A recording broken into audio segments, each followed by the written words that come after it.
Welcome into Hoops Forum, a production of Radius Athletics and a Quick Timeout podcast. I'm Tony Miller, and welcoming back this week is my co-host, Randy Sherman. Big thanks to our sponsors over at 323 Sports. If you're looking to spend less on team packs this year, check out 323 Sports' famous $55 team packs. They have 4 pieces of apparel in each pack, a short sleeve tee, a long sleeve tee, shorts, and a hoodie, all for just $55. Your players will love them. Parents will love them. Everybody loves them. To find out more about what 323 Sports can do for your program, visit 323sports.com, or you can email a sales rep at sales@323sports.com. They'll be sure to do it right for your basketball program.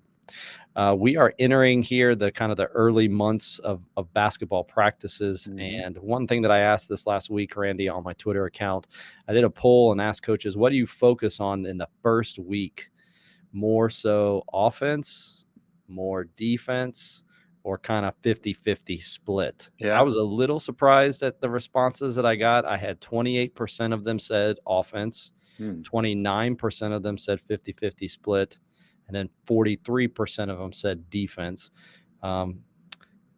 I guess I would have been maybe more surprised if it was a bigger percentage there for defense. That's a kind of a 3-way split. It's not too far off, but not too far off. What would you think of the 3? How about if I just ask you, what would you I primarily answer? focus? Offense. Yeah.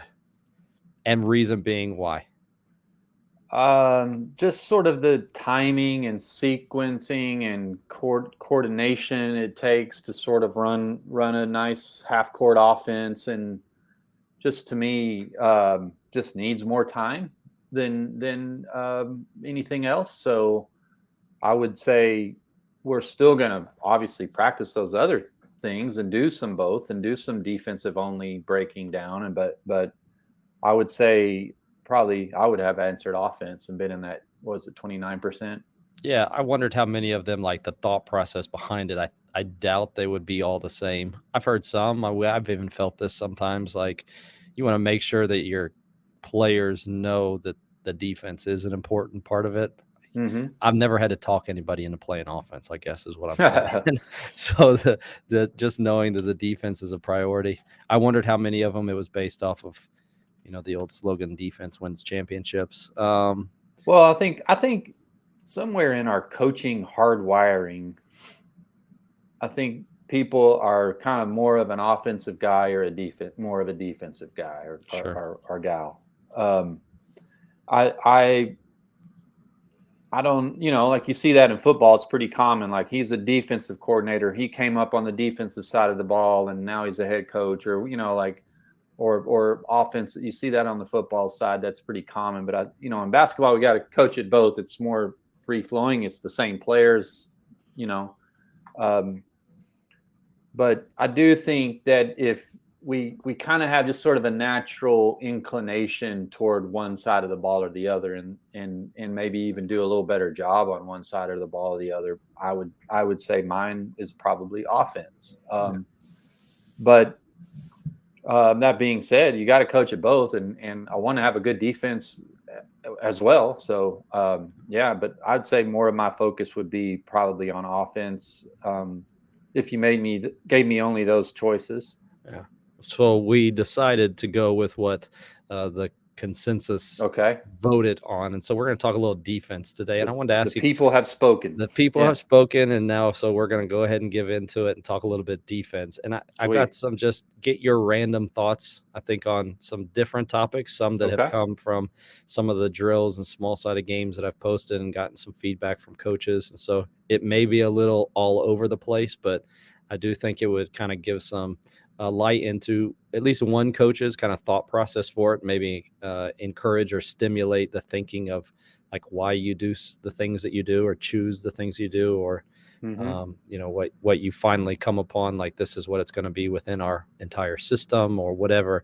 I'll start with this one. If you were coaching today, what would be your base defense and why? Man to man. I would say man to man. Do I need to be more specific than that? You can, but I think probably the reasoning behind it and how you come to that and the level at which you view yourself coaching would also impact those things. I think would be good for people to hear. I view myself probably coaching high school, maybe small college, something like that. But let's just say kind of in that range. I would say man to man, just because I think of the accountability piece of of sort of the I like it when my opponents are guarded. You know what I mean? Like I don't like a player to be like in zone. Like I've ran zone and I like some zones and what I always felt uncomfortable with is like a player having the ball, an offensive player having the ball and finding a little pocket of air to like where they can find a little safe space maybe for a moment or two, like where they're not guarded or they can get in a spot where they're open. And that may be really basic primal level like discomfort that I'm trying to express, but like I just don't like players being unguarded or open. I Mm-hmm. want them to be guarded.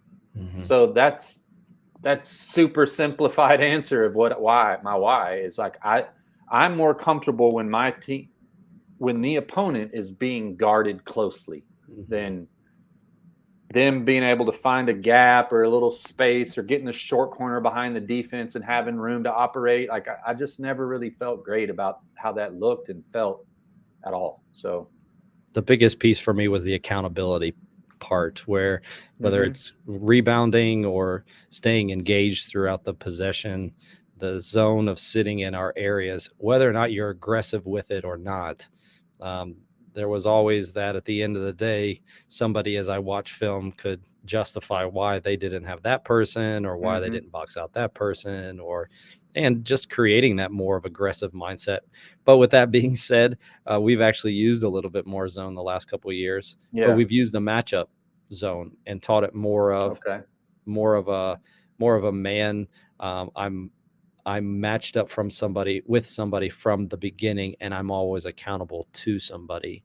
Um, I don't know if that's a great idea. I don't even know if we teach it that great right now, but that's my next quest, I think, is to become a better matchup zone defense coach. But now the Yeah. I'm reason a being, I just hear a lot of coaches, especially high school. I don't coach at high school, but I probably would feel this way. But there's also part of this at the college level, small college level, just the amount of shooters that you have. And most will say to me, we just really, we get more, there's more of a threat if people put the ball on the ground than just passing around the perimeter and mm-hmm. beating us with a 3-point shot. And I get that. It's a valid point. Yeah, I get that. So, I mean, I would encourage coaches to think like, what am I willing to live with? What am I going to get annoyed with if it's like the accountability part of Yeah. it? And my philosophy then should probably look to minimize the things that I know that we can't live with or I don't want us to live with. Yeah. I just always felt in zone like our opponent, they could stand in places that gave them kind of safe ground and breathing room, and that's just kind of against my nature. So I liked that. That's probably the reason behind my answer mainly. Yeah, it's good. All right, next one here, and this one came Okay. off of this is something that we've been discussing with our players, and maybe to add a little bit more clarity, to remove confusion on their part. I was trying to think of like the best way to answer this, but there's always this kind of, when do I give help and when do I not give help? There's a clear, this is where I stand when I'm in help. Mm-hmm. But because so many offenses are now based off of trying to get to the rim or to the paint at least, Right. but us also not wanting to bring always two to the ball because then we create long closeouts. Or how do I know, like, when I'm beat, do I need to go guard somebody else as the person who was guarding the ball? So I guess my question is, how do you teach it? And how do you avoid, if the offense, modern offenses, everybody's trying to put the defense in the dominoes, how do I Yeah. avoid finding myself and my defense in kind of a blender where we're just kind of trying to catch up to the ball or catch up to the offense? Okay. So on the screen here, you've got the question: help off the strong side Oh, corner. my fault. There Oh, we go. when to give help? Okay. When to give help. Simple answer to that to me was when penetration is threatening the rim.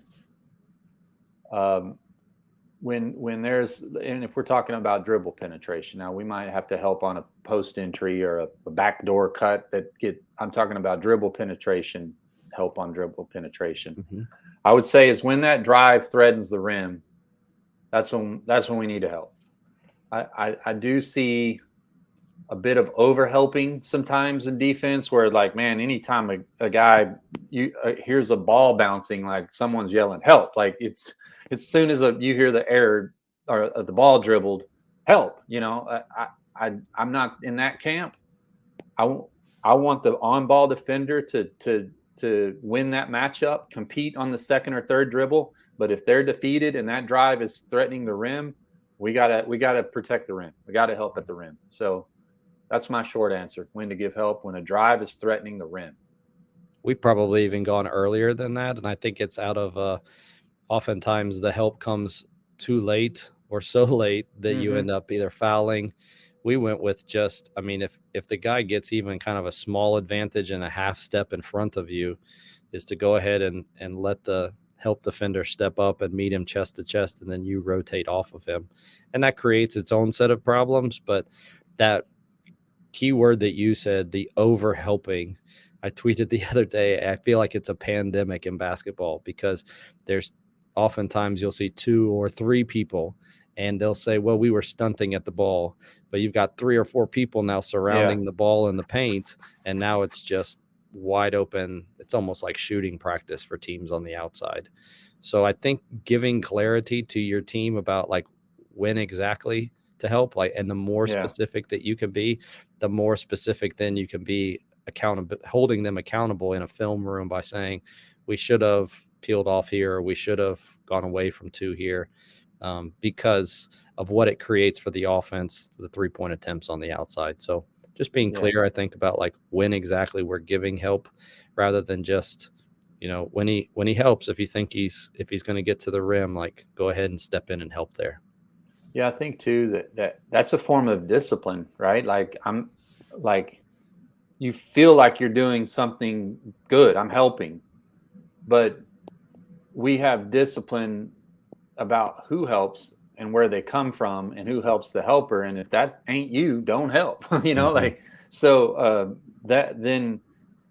to me is an extension of discipline. Like, yeah, we want to help. We're not like a no help defense like that. That's a great way to get layup shot on you all night. But we want to be very clear about who helps, where it comes from, and who helps the helper. And that's usually just 2 players. The person to help and the person to help the helper. And if that's not you, then don't. And you feel like you're doing a good effort, making a good effort. If that's not you and you're helping anyway, you feel like you're doing a positive thing. But discipline would ask, hey, it's not your role right now, not your assignment right now. So by doing what you felt like was a positive effort, you put us in a bind defensively, because now we got 3 guys, 4 guys at the ball, and we leave ourselves subjected to 3-point attempts. A couple other things that came to mind. You said putting pressure on the rim. Like, I would phrase that as like, there's a good chance that they can score either with an advantage or uncontested. I see a lot of times somebody drive and like their shoulders aren't inside the backboard. Like they would be taking a really tough shot. Exactly. And somebody's coming over to help. Like, and the on-ball defender's maybe still kind of with the guy and is able to contest in the air. Yeah. Right. Yeah. So watch for those. And it can be tempting. I think the discipline, the word that you said there, like it can be tempting as that ball's being bounced right behind you to turn around and try to swipe at it or step in. And that's when we get ourselves in trouble. And it goes back to the overriding philosophy of your defense too. Like what are we trying to take away primarily? So, and what are we okay with? And that should govern when you give help as well. Okay, and now, and this is closely related, helping off the strong side shooter, kind of the thought for what that looks like, when to do it, and maybe the stipulation that it might look different if I was coaching at whatever level. Okay. I'm probably on team don't help off the strong side corner. I think that team is gaining members as that philosophy trickles down from the professional leagues. You see that more commonly practiced now than it used to be. So I'm on team don't help off the strong side corner. But I would say that kind of goes back to like, what are we trying to do defensively as a unit? Let's zoom out and ask that question. So if it's to reduce opponent 3-point attempts, then, helping off the strong side corner where the driver sees the help, sees his teammate or her teammate to pitch to, like right in their headlights, like that's an easy pass. Like your 10th JV guy can make that pass, right? So you stop the drive by helping off the strong side corner, but you might possibly pay a penalty in so doing. I would say that I'm on no help off the strong side corner. I don't want to paint a false dichotomy though, that it like either you do or you don't, because like I didn't mind if players sort of like kind of like bluffed like they were going to help, almost like a stunt, like stunted and then got back. I didn't mind that, but I don't want them to stunt so far in and so aggressively that they can't get back. And the better the shooter, I always analogize this to like a player leading off the first base bag in baseball. Like you can stun off, but if you can lead off, but if the pitcher's got a good move to the bag, it's kind of risky, right? Like you could get picked off. Same thing. You could stun off, but too far in or too late or not timed or then you leave yourself subjected to that, getting hit on that corner three. So I would almost rather don't stunt than just stay attached and leave it to the on-ball defender. If he gets beat, we'll pull help from the help side. But that's more I don't know, that's how I've preferred to do it. If I were coaching, maybe I guess you could make this like scouting report specific to an individual on your opposition who can't shoot. He's safe to help off of. They kick it back to him, but might go in, and you might lose by 2. I don't know. I just never felt great about that. Like it kind of goes back. I just don't like open people. And I understand if we're going to help from the help side and help the helper, we're going to have to leave somebody open, but he's not or she's not right in the headlights of the driver. They can't see them. They have to jump skip or something like that to find them. So I think that's a more difficult play, and I want to veer the defense toward the more difficult play. There are other options other than stunting. You could, help and peel switch or something like that people are doing now. So I don't want to paint like it's either this or that, a false dichotomy. But I don't want the just helping in and then trying to get back. If I was on team don't help off, or I am going to help off the corner, if I was on that team, I would just rather you already be in. What I don't want is you coming in and then trying to get out. Just already be in, and then it's just a one-way recovery back to the pitch. I think it goes back to the last topic of like what actually needs your help. Just because the ball is being driven at the short corner doesn't mean that that's something that needs help. But I would also say this, if we're going back to like go help on something that's putting pressure on the rim, technically speaking, if the ball's on the right side of the floor, you would teach any other help situation to come from the left side of the floor. And I always just wonder why, just because they're a corner shooter, that we're like, oh, now we give help to go help on the same side of the floor. But I get it. I mean, most of them say stunt. I always wonder when the person tells me stunt what that looks like, because if it looks like what you described as I'm lunging towards the ball, or even just balance, my balance is going towards the ball, it is very difficult to recover back out to a corner shooter. That's a great question. I don't mean to interrupt, but I would say, or a great point. I would almost use the word, instead of stunt with my players, I said fake help, like fake, almost like I'm baiting you to throw it to the corner, but I'm going to show myself anticipating that you're going to throw it. And I had a few players who kind of got that knack, and they would fake help, and then when the player let go of the ball to pass it to the corner, they would get steals that way, almost like baiting you to make that pass by your pattern of basketball play is always that player's going to help in and stay in, and I'm going to make an easy kick, and that looks like what is about to happen. And then when I throw it back, you're already, and you kind of fake the help. Yeah. I don't know if that puts any finer point on it, but no, that's good. I think that I would tend to say that. I mean, if again, where is your balance? If it's coming towards the ball, expect to give up a shot in the corner.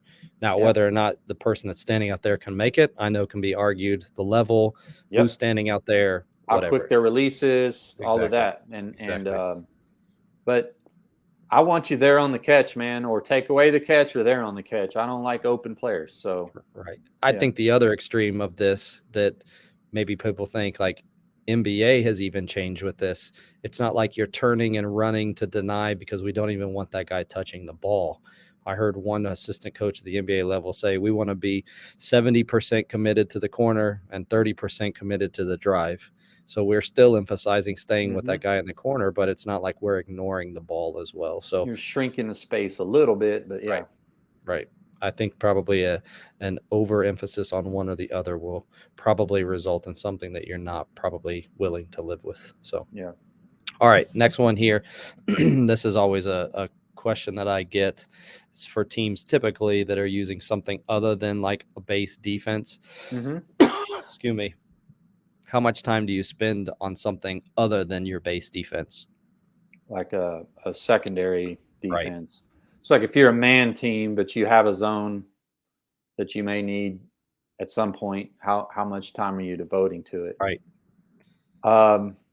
It's hard for me to say in minutes or percentages, but some weekly time for sure.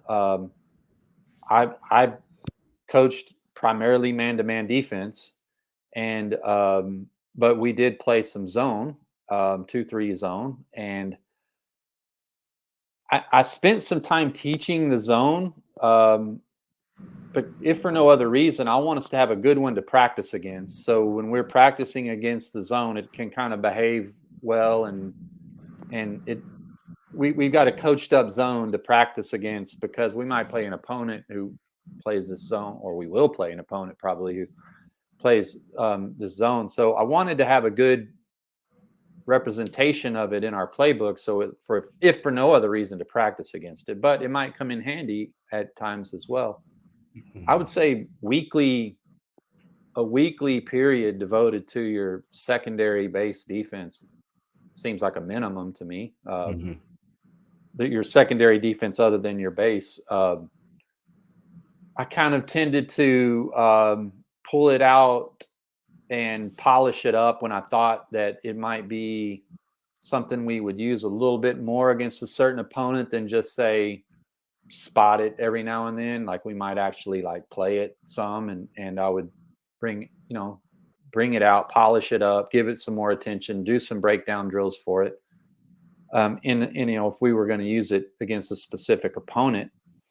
But at a bare minimum, I think it's like we kind of need to review our package weekly, even if we're not going to use it, just in case we get in a game like, hey, man, we're just getting gashed. And man to man, we're going to, if we hadn't worked on it in a month, then it's probably not going to be much better, right? So I would say a weekly check-in with it would be a minimum. We found success in making our secondary defense principles similar to our primary defense, and that allowed us to kind of work on things less put a lot less amount of time into it, and the guys still played it well. So it's not like we were defending a ball screen one way in our primary defense and then in our secondary defense defending it separate. And that's really why we made the switch to more of like a matchup zone. Yeah. The alignment gave people enough trouble. It wasn't typically like we were running this defense for the entire half and wanted to give a completely different look. And I would just caution, like, if you do want a completely different look, then expect or just understand you're probably going to have to devote more practice time to it because it's so different from what the players that's probably are true with. Probably a mistake that because that's what I did want. Like my rationale is if our primary thing ain't working, man, let's Yeah. Let's switch it all the way up. Like I'm using it to change the tone of the game, Yeah. completely. So yeah, if you're going to be in it and stay in it, yeah, that's why I kind of said like I would, if I felt like that was needed for a particular opponent, I would dial up the practice minutes that particular week or something. But yeah. Okay. That's good. All right, last one here, and this kind of goes with those. Did you ever use or did you ever switch defenses, whether that was like Hmm. during a possession or it looked like one thing coming out of a baseline out of bounds and then switch to something else? So based off of a spot on the floor or number of passes or anything like that. I'm not that smart, man. I didn't do that. That I would outsmart myself if I tried to do that, Sure, or and my players would have, you know, three of them would have done it right, and the other two were like, I thought we were in, I'm not sure. that smart or that good. I don't think I stayed clear of that. Now that's not to say like within the same game might we be in man or like, and then after a timeout or free throw, I might say, hey, 12, we call our 2-3 zone 12, Mhm. 12 on the miss or something, 12 on the mate or something, like spot it in there. But like intra possession, sort of that morphine type thing, I'd mess that up. Yeah, yeah, I'd mess that up. yeah. I I'm not, my guess players might do, I'd mess it up. I just don't, my brain works in compartments too much, sure. I guess. I've seen more, like, trying to do things like that. I just watched a video online this morning about it, and my Okay. brain started hurting after I was watching it a couple times, and I'm sure that made sense and there was a pattern to it, but I just wondered based off of the popularity, I think. I don't know that, like, a ton of people are doing it, but whether that's starting in a 2-3 zone on a baseline out of bounds, and then as the ball's entered, going to a man, or I've seen some which, on 3 passes, they'll switch to something else. And I just don't know how many people have had success with that, or if based off of the level they're playing at, like just too confusing or whatever. So, Yeah, I also like envision what would practice be like if that was my deal. Like right. it seems like there'd be just a lot of talking and rehearsing, and I like squeaky shoes and bouncy balls in Yeah. practice. Um, I had a coaching friend who it's not the same as what you're talking about, like that intra possession morphing, like you're talking about, but he ran multiple defenses. Like if you scouted him at one game, you would have seen diamond press, man to man, 1-2-2, 2-3, 1-3-1. And he under his seat where he coached, he kept this like cardboard box. And he had like these towels that were different colors, like a green towel, a yellow towel, a red towel, a blue towel. And like he was an energetic kind of one of those like real fiery energetic coaches, and he'd reach down underneath his chair and grab the orange towel and like orange and wave the towel, and like that meant 1-2-2, let's say. And then they'd make a basket and he's trying to like real quick while the teams made like yellow and like you see.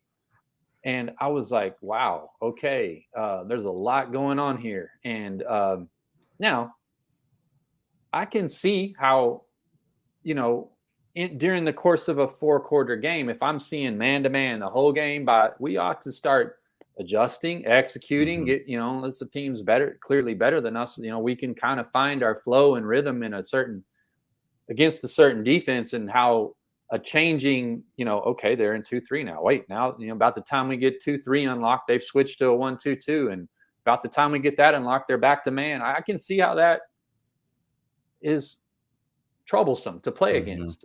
Um, it, but I mean, he's a good friend of mine, so I joked with him. I said, "You look like one of those magicians doing like juggling handkerchiefs, like having colored handkerchief, And he's like, "Hey, it works because we keep teams out of their rhythm and flow, and they're always, and if a coach just doesn't have like a sort of like a universal alignment approach, they're having to call this, and about the time they do that, we switch it and they got to call, and it just sort of creates a lot of frustration. So I've seen it work. Not my thing, but yeah, I've seen it work.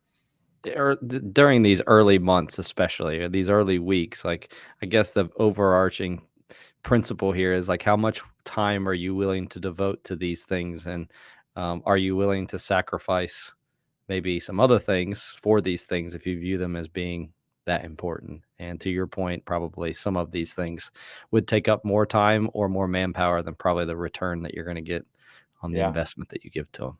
I just think, like I always think, all right, to teach all that and to run it well, what are we not doing? Mm-hmm. Where's that? It's like time is like a budget. Like we took the money from this department and gave it to it came from somewhere, right? So where is that time coming from? Like to do, I'd really like to sit and talk to someone who did that to kind of learn how they kind of rationalized all that, which I'm smart, reasonable minds can disagree. So I'm sure they have a good answer. I'd just like to hear it. Right. Yeah, for sure. So these are some of the things that Randy helps coaches think through. Randy, you want to talk about the Radius Athletics Ramp program that you have? Yeah, about to be in my 8th season. This is coming. In fact, there was a coach that I've worked with for probably 7 of those 8 seasons. Had his first game last night down in Mississippi. So they're already playing real games. So so this is season 8 of where I just basically lend my eyes and ears and thoughts to coaches and help them in a group and one-on-one setting. And I'm just always looking to connect with more coaches. So hit me up at Radius Athletics. And year 8, we've been doing an analytics board where we take all the stats and data from all these teams and putting it into a big spreadsheet. It's grown every year. So the sample size on the data is pretty significant now. The analytics piece is in year 6. So yeah, we're getting some good data, and working with some great coaches too. We had a couple state champions, one last year. People that I'm happy to be along on their journey. Yeah, Randy's a great resource, radiusathletics.com, where you can connect with him on Twitter. You can see if you're watching on the show at Radius Athletics. Thanks to all of you who joined us this week. If you missed any part of the show, you can go back and watch or listen. To watch, go to YouTube, search Hoops Forum, and you'll find the full version of the show there on the Radius Athletics YouTube page. Or if you're more inclined to listen, you can go to any podcast platform and search A Quick Timeout, and there you'll find the audio version of the show. For Randy Sherman, I'm Tony Miller. We'll talk to you again next time on Hoops Forum.